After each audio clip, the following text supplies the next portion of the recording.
Hello, Reason users. This is Todd Corson from the instrument panel, and I'm going to give you a demonstration of the PanHandler and how the front panel works in this video. So you can see I've got a subtractor to start out with a just basic kind of lead patch in it. I'm going to drop a PanHandler on it, and let's see what it does. Today we're just going over the front panel. So if I switch, so I'm actually sending MIDI signals to the subtractor, you'll hear we're getting some stereo movement there. So basically the PanHandler is a gate controlled panner.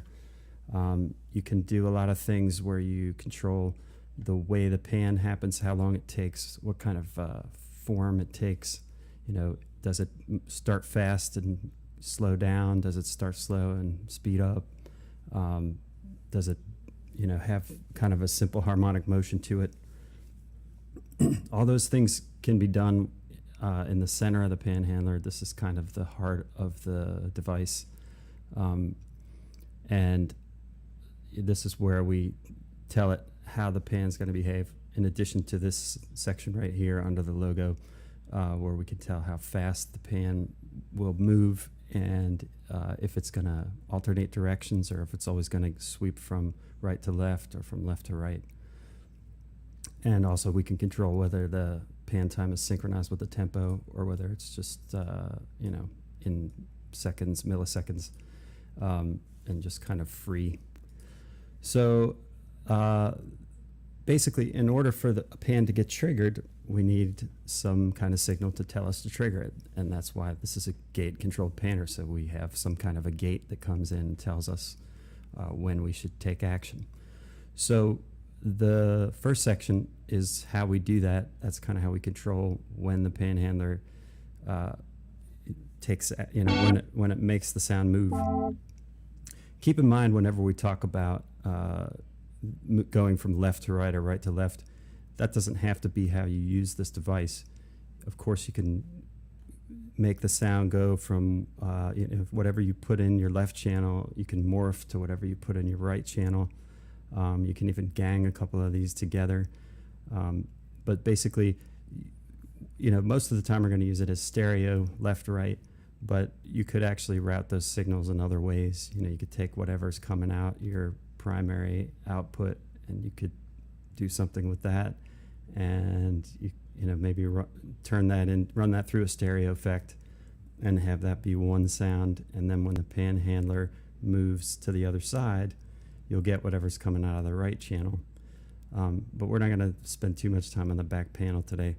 I will just mention that we have a switch here, whether we're going to sum our audio inputs or not. If we don't do that, then whatever we send into the left channel is going to be what comes out on the left channel, and whatever we send into the right, it's going to be what comes out on the right. So as we quote pan, we're just going to go from whatever signal's coming in here to whatever's here. They don't have to be the same. They can be completely different, and that's what we'll do. In this case, we're running a subtractor in, so it's a mono input. It's going to spread that to both the left and right channels. Excuse me. If we had a stereo input coming in and we wanted to treat it so that whatever comes out on either side is basically the same sound, and it doesn't matter, that maybe it's a little heavier on the bass on the left side than on the right side or something like that. That's probably not a great example, but we can just sum the input signals if we have a stereo input, and then whatever sound we have on the left is going to be equivalent to whatever sound we have on the right. So that's just a long aside. So how do we decide when we're going to pan? Well, usually when you load this up with an initialized patch, this use audio switch is going to be on, and whatever sound comes into the PanHandler is processed and turned into an envelope. Nice thing is that's actually something that you can send out as a CV and use for other purposes, which is a handy little thing to have. You can see when I hold the sound down, it's kind of oscillating. It's sort of a little vibrato there. I guess it's more of a tremolo.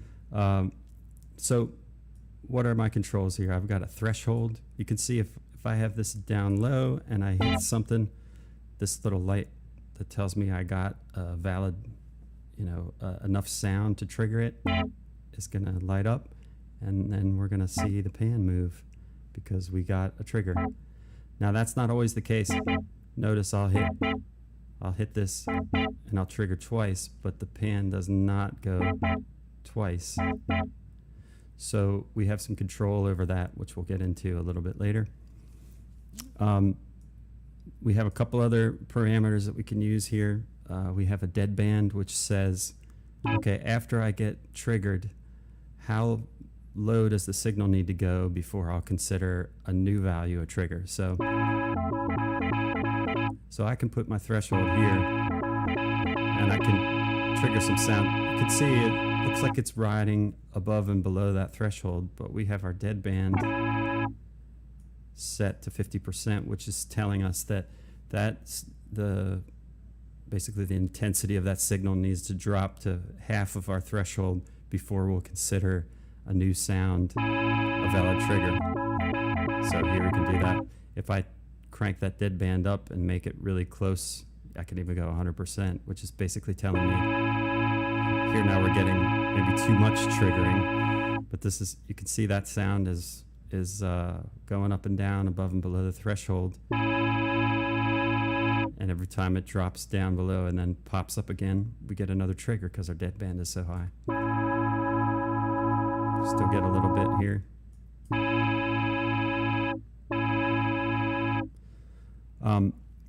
We also have a release here, which is basically just a timer that says, okay, we're also going to wait this long before we'll consider anything. So if I put this up to 500 milliseconds, let's put our deadband high again. So this will, anytime it drops below and comes up, it should re-trigger. I think we're a little loud. Let's go right here. There we go. So we're waiting. It's not going to get triggered faster than a half a second.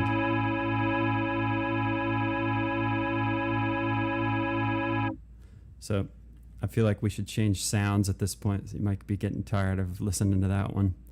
Let's do, I think there's a decent square wave here. That's not very pleasant.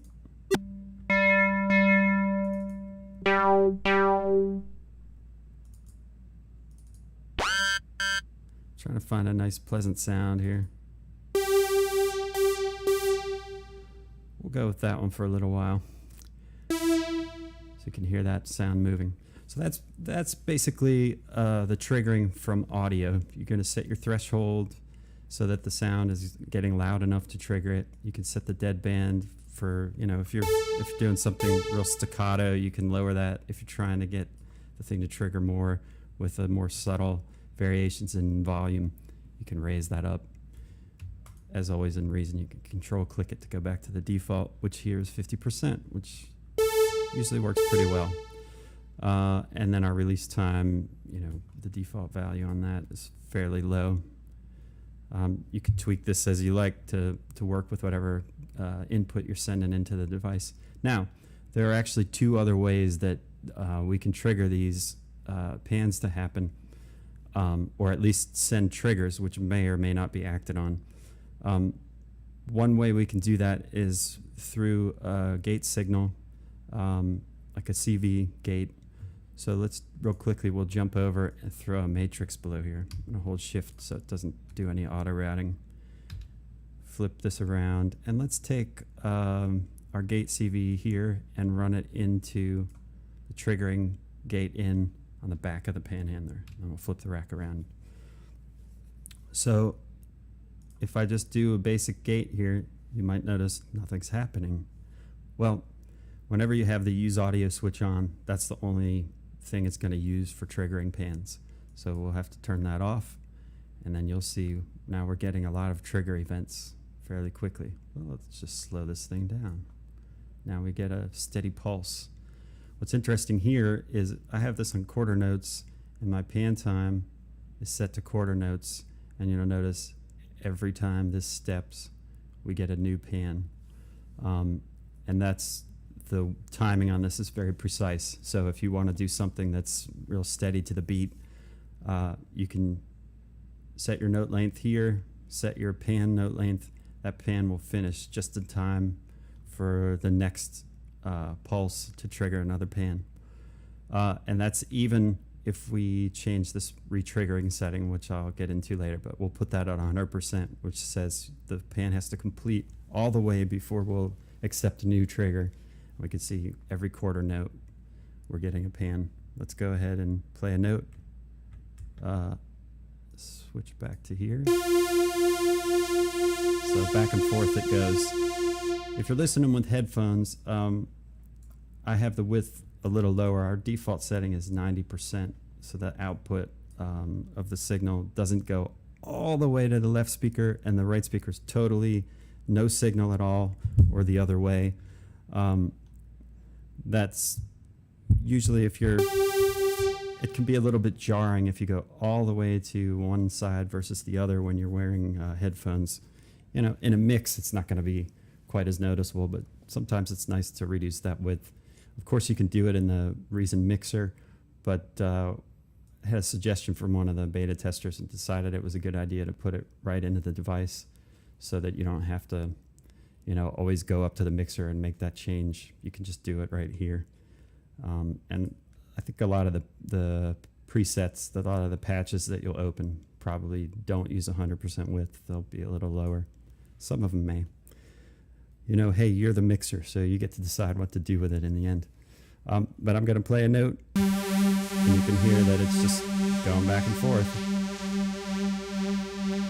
So we kind of touched on the pan time here. We'll keep using this matrix as our triggering, but let me point out, for the demo anyway, but let me point out there's one other way you can trigger this thing. Let me stop this. We can trigger via MIDI note messages. And the way you would do that, you need this to receive notes. You know, I can click on here. Well, it doesn't even work that way. I've got to group these things together. Let's take all three of these. Select all three and put them into a combinator. And let's look at the programmer. So here's our init patch from our PanHandler. We'll turn on receive notes.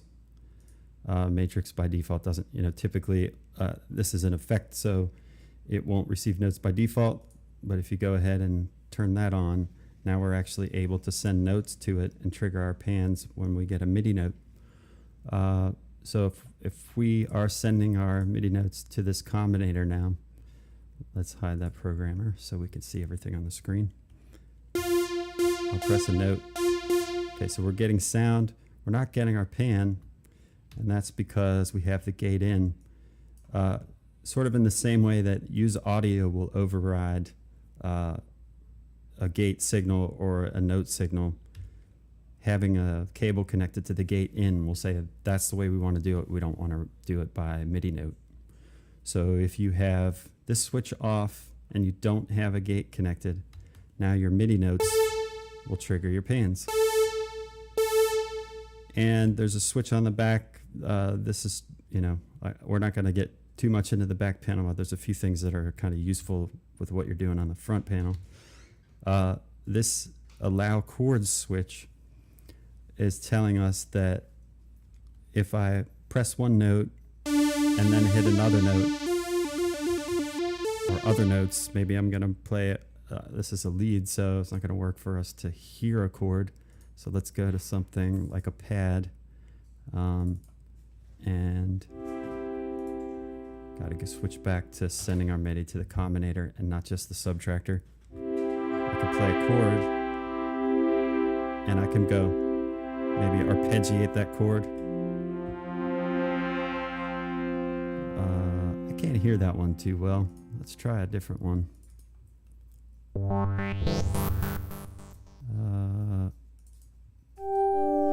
There we go. I can hear those two notes or three notes.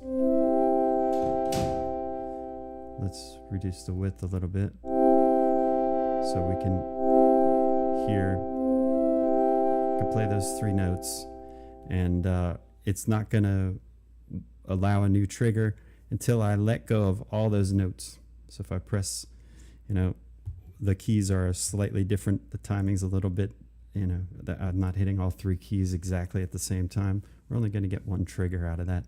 And I can add as many other sounds as I want, and the pan's going to stay solid till I let go and then play a fresh set of notes that aren't in a group. If I turn this switch off, then every time I hit a key, you'll see this trigger lights up.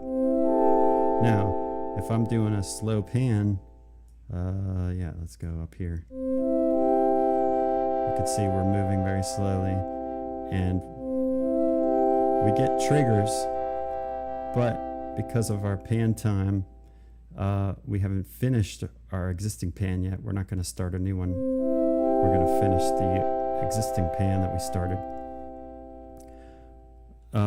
Okay, so that's, I think pan time is fairly self-explanatory. You've got a whole lot of settings in here, from a 64th note up to 2 measures. You can have a lot of fun with that. And then you can go super, super fast. If I hold shift, I can get down to about 16 milliseconds. 0 is basically just gonna jump from one side to the other. We can go up to 4 seconds. So that could be even more than 2 measures, depending on your tempo. The direction switch, I think most of the time you're probably going to leave this in the middle, where it'll alternate, go from one side to the other. But you can, if you'd like, select to go from right to left. There's a little arrow pointing to the left. And then let's make this a little quicker. We'll sync it up and do something like an 8th note. So now every pan starts at the right, goes to the left. You can do the same thing here and go left to right all the time. So if you're doing a laser battle or something like that, all your stormtroopers are on the left, then that's what you use for that. Well, like I said, most of the time you'll probably want to keep that in the middle. Okay, let's take a look at the curve in the middle here. This little oscilloscope looking screen in the middle tells us how our curve behaves, and gives us some other parameters we can adjust. So the basic concept of this graph is that time, it goes from the bottom to the top, and we have a plot that always shows us if we were just going from left to right, or from output A to output B. Remember, you don't have to use this as a stereo effect. You can use it for other things. But if we're just going from left to right, this is what it would look like. So as time moves steadily forward here, if we have a 1 second pan time, let's go ahead and we'll do that. Yeah, there we go, 1 second, I nailed it. Then each one of these marks is 200 milliseconds. And so time will move steadily here, and then we look at the graph and see, okay, what's our position based on our time? So if I adjust this about here, then you can see when we get halfway through, or 500 milliseconds through our pan, we're only going to be 20% of the way over to the right. So we're moving slowly at first toward the right, and then as time moves forward, it's going a lot faster. And you can hear that if I press a key. So it starts out, you don't hear it moving much, and then at the end, very quickly. Another kind of curve you might use a lot is something like this, where we start out slowly, we kind of zip. Now as time is moving, just a little bit of time here, we zip through the middle, and then we slow down again on the other side. That's kind of more of a, that's what you'd expect from something rotating, is, as it's rotating, the angle is changing a lot, but the amount of distance that the signal is changing is not very much, and then it sweeps quickly through the middle. So you could use this, especially with some CV outs and some other effects linked up to the device. You could get a nice rotating speaker kind of effect or something like that. So we're sweeping through the middle. Sometimes you might want to do a curve where you're moving quickly and you're hanging out in the middle. You can hear that one sort of stays in the middle of your, if you've got headphones on especially, stays in the middle of your head for a while. And you can also see the way these LEDs move, which, by the way, that's being the heart of the PanHandler. That's something you can see even when you have it folded. So we have a couple other parameters that go along with this. One of them I alluded to before, and that's the retrigger setting. If we have this all the way at the top, it says that pan has to complete fully before I'll accept a new trigger and start to pan again. But let's change that, and let's put that right down here real low. Let's put it at 18%. Now that's telling me, you can actually see the way as I move this sort of glow that's on the screen. You can see, you know, it just looks like a little bit of light shining off the screen, but that's a visual indication of where the retrigger setting is on the display itself. So if I put that, like let's just put that about in the middle, then I can send a note.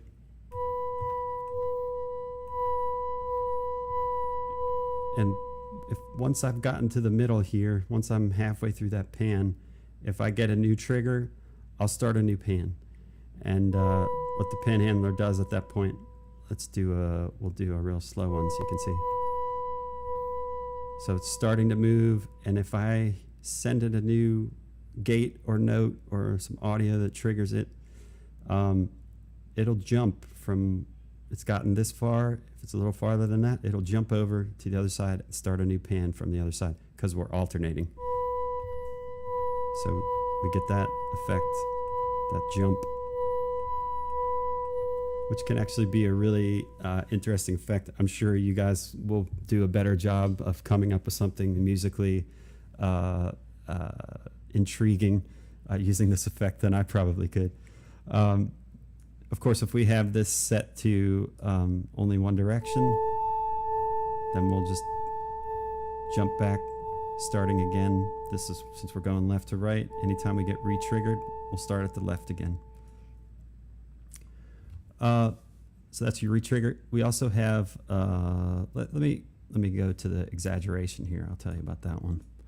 So these curves, if I set these angles here, we see we have a certain amount of curvature to this, and we can adjust by changing these start and end angles. I didn't even really mention those. I think they're kind of intuitive, though. You just turn this knob, and that affects how the line starts from the origin, and this one affects how the line winds up at the end of our time scale, of course, which is whatever we have set here, and all the way over to the right, or again, if we reduce the width, this all gets a bit compressed, and we're not jumping from all the way from one ear to the other.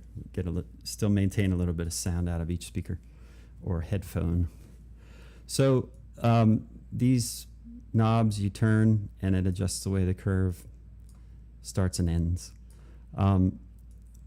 But we also have another way we can adjust sort of how intense that is, and that's this exaggeration slider. If I slide this upward, you can see our curve starts to get, we're still starting and ending at these angles, but the curve is more, it's kind of more intense what it's doing. The effect that those start angles and end angles have a sort of a longer lasting effect on what the curve does.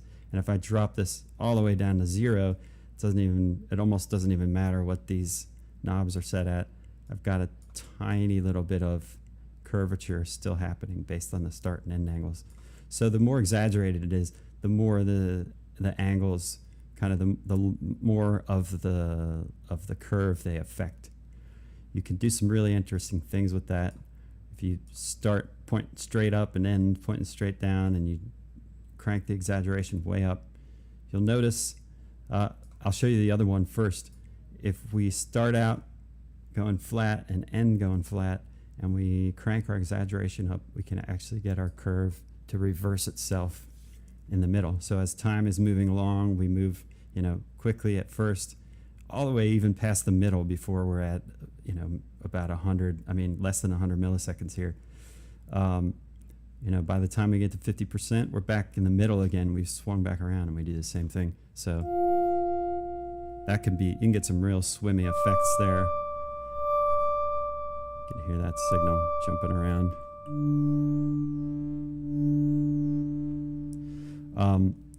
So exaggeration can give us those extreme kind of curves. It can make this a little bit, change those angles a little bit so it's not so sudden at the beginning.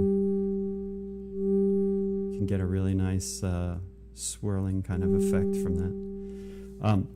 Now, if we have our angles this way and we have exaggeration, you'll notice something different happens here. The curve does not reverse itself. It just flattens out. And the reason is because time can only move forward, as we've all probably learned in our lives and sometimes lamented. Time only moves forward. So if we have a high exaggeration and we have angles like this, what happens is we're just basically saying, okay, that the signal's going to move toward the right, and when we get to this time, it's going to jump over here. Because I haven't figured out a way to make time move backwards yet. So play a little chord here, and you can see on our LEDs, the signal just jumps across. It's almost a little bit like the retriggering, but the retriggering jumps you all the way to one side or the other.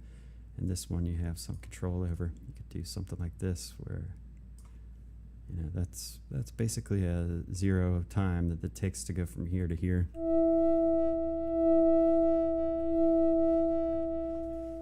I leave most of this stuff up to you and your creativity. I'm sure you'll do great things with it. So let's put a curve like this on here, and I'm going to show you one more control that we've got for the heart of the PanHandler here, and that's our phase control. So this graph shows us as time moves along, we go from left to right. If we change the phase of that, then we're taking that curve and we're moving it around. So instead of starting on the left side, if I move it here, well, let's start, if I move it all the way here to 90 degrees, we'll start in the middle, we'll go out toward the side, we'll come back toward the middle. You can see how everything that gets pushed across the edge gets wrapped around. It's kind of a fold back that's happening on that curve. So this can be really useful. I think I'll give you a quick demo of it. This is really nice if you want to just add a bit of stereo to some kind of a signal, like, well, let's just drop a new. Let's go to Reason Instruments, and we'll pull up Dr. Octorex. And I'm going to browse to some percussion, and let's get ourselves, let's do a shaker. Let's open that up. What does that sound like? Okay, that's a nice shaker. This is kind of only in one spot. It doesn't have a lot going on in terms of stereo width. So let's drop a PanHandler on this, and let's change our phase. And let's make a curve like this. Let's exaggerate it a little bit. So now what we have is, most of the time it's in the middle, but some of the time it sort of pops out to the side. Great way to deal with this is throw a matrix underneath that. I'm going to hold shift. I don't think it actually auto routes anything. We'll take our gate and we'll use that to trigger our PanHandler at a steady rate. We'll turn off audio and we'll hit run, and I'll put the retrigger all the way up, so it's basically just gonna jump. Notice how the LEDs are showing us. It just jumps out steadily every once in a while, jumps out to the side. what does that shaker sound like now? Now it's got some interest. Sounds like maybe there was a stereo mic set up and the person that was shaking that thing, they were grooving a little bit. They were moving left to right. So the shaker was not always right in front of the microphones. This is a real nice effect, I think, for, you can always reduce the width if it's too pronounced for you. Exaggerate it so it spends a little less time out on the sides. I think that's a real nice effect for percussion, especially. We'll go ahead and stop that. This video is probably a little longer than I expected it to be, but I'm trying to give you all the details here. One more real fun thing we can do here is we can get a little Batman image there. I like that. Okay, now the really fun thing that I haven't even gotten to yet is that the PanHandler not only does it do this panning stuff, but it also has a built-in delay. This was actually not part of the original spec when I came up with the idea, but I discovered when I was playing around with it that it sounds really cool through a delay, and so I decided we probably should just put a delay into the device because they pair so well. So let's we'll jump down to let me pick a good, well, let's just see what we got here. Let's play some sound.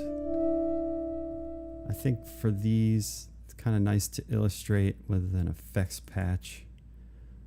We'll take something that maybe kind of dies off quickly. That's a cool sound there, the drunken drill, but it's just kind of ends really abruptly. Let's put a sort of a more standard kind of curve on this thing. Let's give it one of these.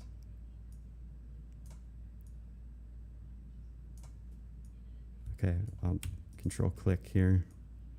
Yeah, let's give it one of these S curves. So it's got a little interest in the middle there. And switch back to sending our signal there. I think we need to go a little faster for this one. There we go. Okay. Let's put some feedback on this thing. Or I should say, let's put some delay on it. If I bring this mix up.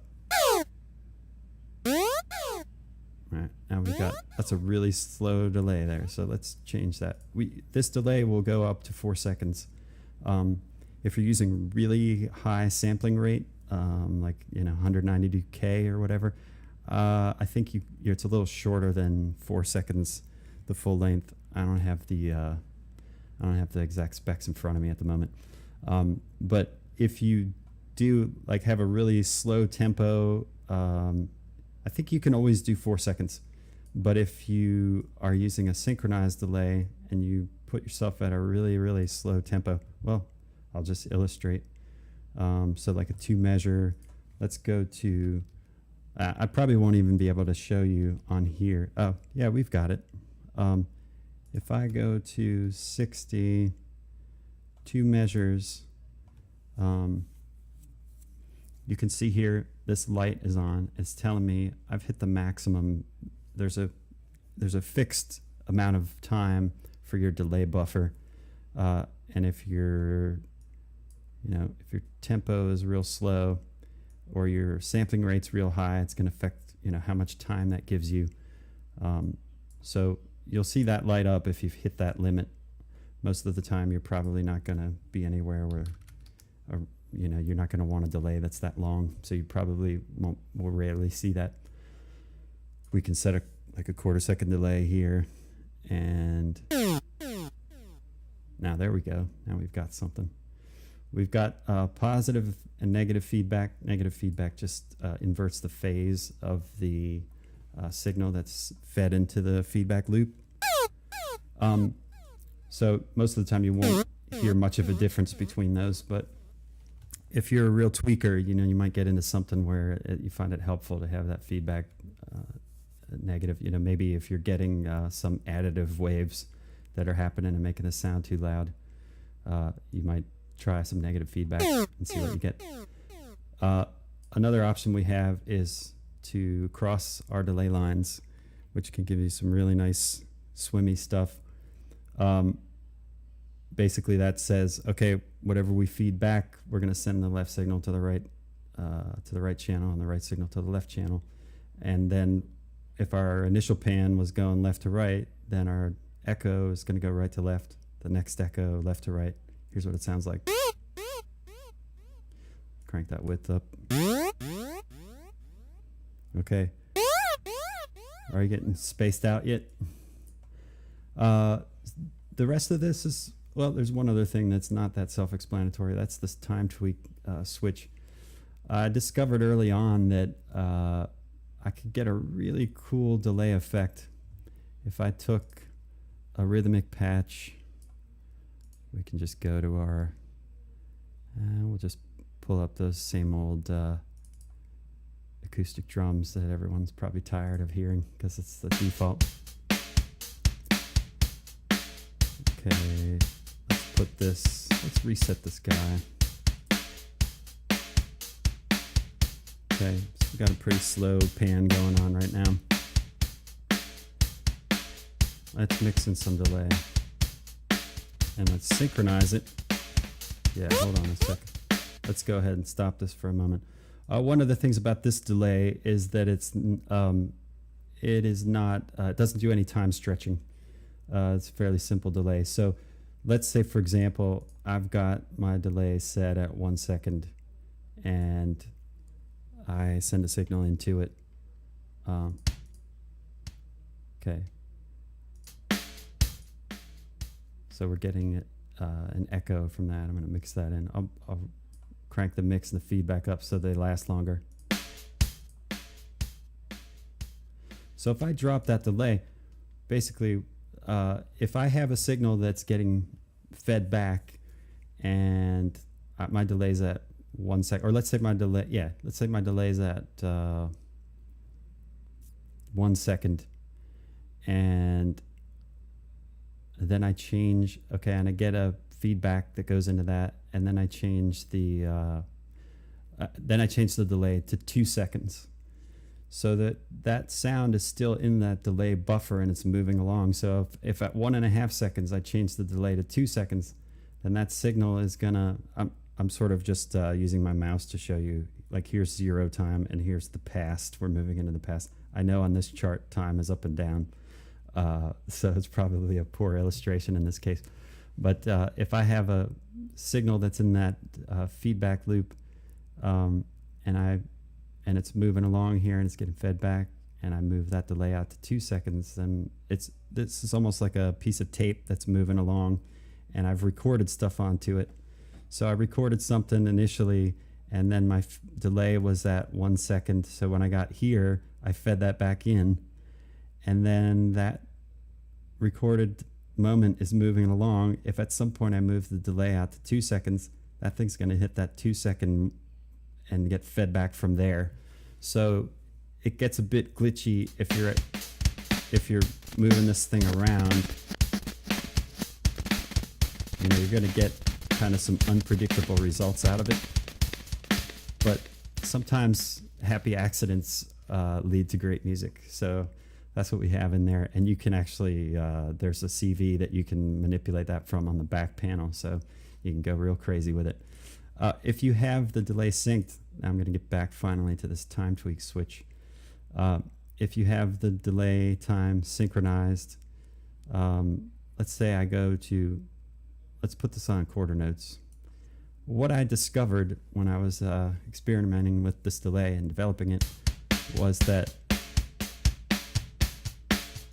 I was actually messing with some unsynchronized delays, and realized, you know, if I take like a quarter note, if I increase my delay, especially in this sort of mid-range of delay amounts, if I increase by 25%, I get some really cool sounding effects.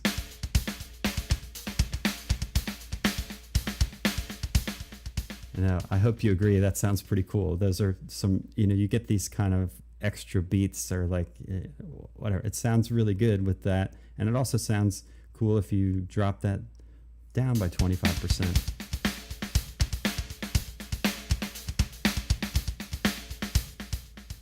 I think that sounds good. I'm not even tired of listening to these college drums with that effect on. Later on, during beta testing, some of the testers suggested, they were like, hey, we'd like some more delay times. I had quarter notes and quarter note triplets. I didn't have 5/16 or 3/16. Well, 1/4 is 4/16. So if you add 25% to that, you get 5/16. And if you take 25% away from 4/16, you get 3/16. So I just didn't have as many delays in when I started. If I had that, probably this switch maybe would never have been added. But it's there. Best to leave it, not take it out, and you can experiment with it, and maybe it'll do some interesting things with other amounts of delay. Or maybe it'll just be a train wreck, but it's something to play around with. Also, you could do, basically just about every knob and switch that's on the front of this thing is automatable from CVs. So you can, use something like a matrix or whatever to flip that switch back and forth depending on what you're doing. I think we're pretty close to wrapping up here. If you've stuck with this video this long, I certainly appreciate it, and I hope you think that this is a cool device and you could find a way to use it in your music production. The last few settings are really pretty straightforward and self-explanatory. We've already touched on the width. If you drop this thing all the way to 0, then essentially you've bypassed your PanHandler. It's still showing you all its pretty lights, but it's not actually really making any change to the signal. So, and obviously if you're at 100%, we're going all the way from the left speaker or the left driver in your headphones all the way to the right. For me, I find that sometimes that can be a little bit jarring, probably less so when it's in a mix with a bunch of other instruments than if you're just listening to one thing, one sound jumping all the way. If it's hanging out on the left or right side, especially if you do something where you would, let's jump on this one and do it. If I set that to 100% width and send a sound through here. Okay, let's see. Yeah, we got a delay on there. Let's turn the mix off so we're not mixing any delay in. Now that I've got headphones on right now. It's a little jarring when it goes over here for the right headphone to be just completely silent. But I think that's more, like I said, that's more if you have a single sound that's going in there. That's kind of jarring. If it's part of a mix, you've got other sound in your right headphone or your right speaker. Especially the speakers, it won't be as noticeable. But you can always drop that width down a little bit without having to jump up to the mixer. The dry wet is basically how much of the dry signal do we want to mix in to what we've ut here, and how much wet signal we want. If I have that all the way down here, again, it's not like we're doing anything. Put it in the middle. I get some of that stereo effect with a little bit of the, or quite a bit of the dry signal mixed in, but you still can tell what's going on. That's a nice way if you find something is sort of overstated in your mix. You can just pull back on that a little bit, or your width. Either one of those will kind of tone the effect down a little bit. Most of the time, I just leave this on 100%. All the patches, I think you're going to find that's on 100%. At least the patches that I've put together. Last, we've got a volume knob. Always good to have one of those, especially if you're doing some things on the back panel. As just a quick preview, such as taking your delay sends and running them through an effect before they get mixed back in. You might need to make some volume adjustments to the output. So I hope this looks like an interesting effect to you. I hope you'll try it out. Again, this is Todd from the instrument panel, and you've been watching the PanHandler front panel demo. Thanks for sticking with it. Have a great day.